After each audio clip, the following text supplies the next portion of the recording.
Hello everyone. Let me introduce myself. My name is Putra Pradi with number NIM 44240392.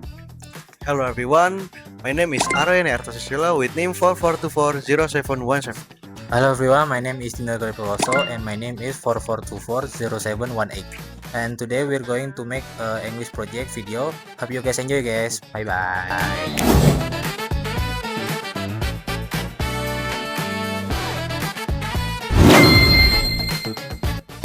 Hello everyone. Welcome back to Academic Ed with me. My name is Putra.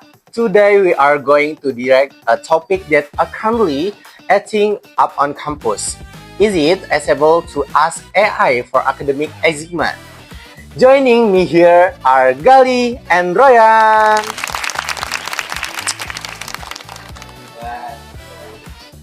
Okay. Where are you today? I'm fine, good. Okay, we'll be back in the studio at Academic Ed and from transportation or walk and city. I'm using motorcycle. And you, Mr. Ryan? I think same. Oh, okay. And me a topic at with AI. I'm from and to any question for you and Narsumber and Judge and Mr. Gali and Ryan. First one, I'm a question for Gali. Okay, so Gali, in your opinion, is AI a step forward or a step backward? I think it's definitely progress, Putra. For me, AI is proven to function effectively as educational scaffolding. Scaffolding?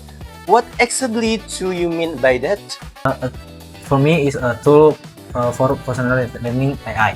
AI can provide instant for 24/7 feedback for students who are confused about their research material. So it's not meant for slacking off, but rather for accelerating digital literacy. Okay, Mr. Gali. But hold a second. Royan, you agree? Aren't you worried that students may lose their ability to think critical because of AI represented? Well, this especially the problem Putra. Data from international journal or educational integrity actually show the express opposite confidence on AI triggering and massive search and new from plagiarism. But isn't that legitimately of the individual student, Royan? It cannot be simple like that, Gali.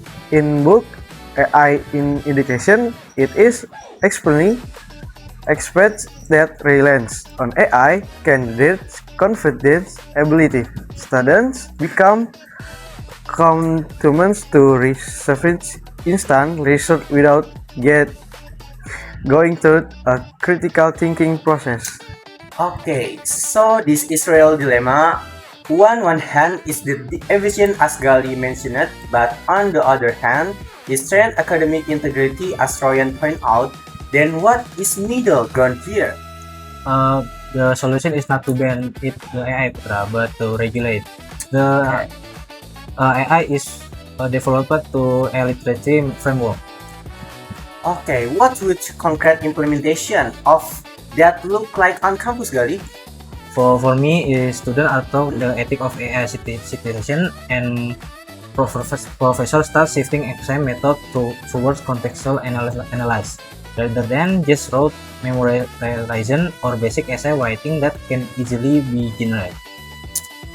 Agreed. Therefore, regulation and ethical brownies must be triggered before AI is fully installed in the classroom.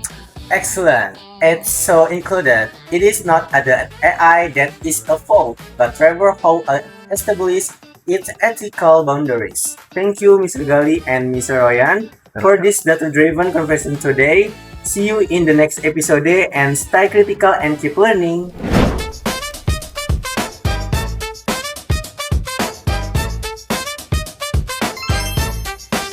Hello everyone, welcome back to our podcast Global Campus.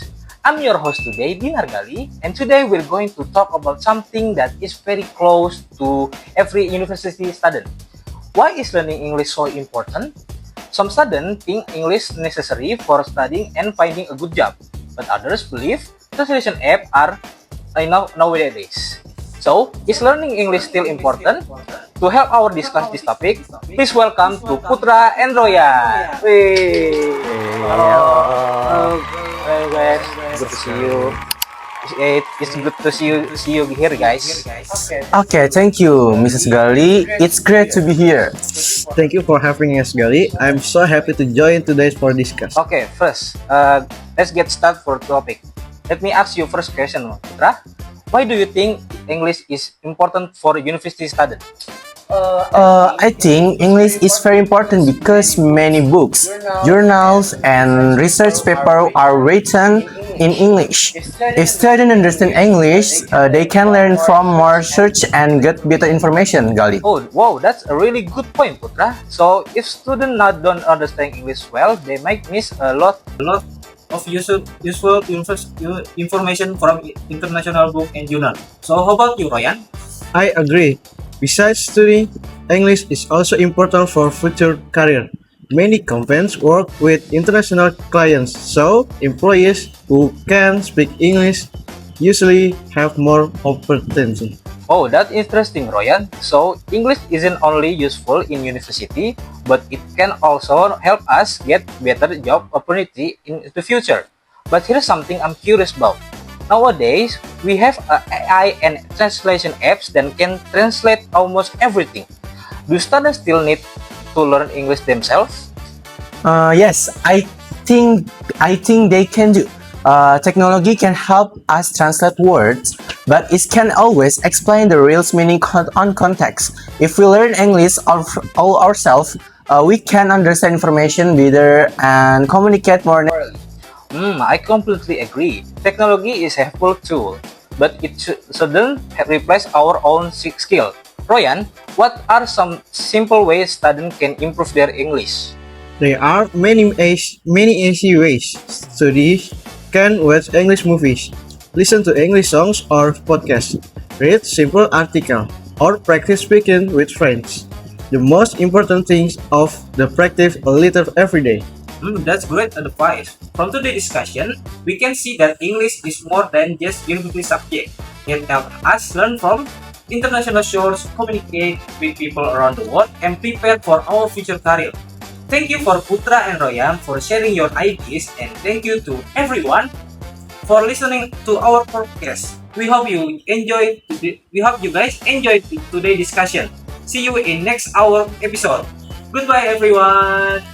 Bye. Okay, thank you, guys. Yes.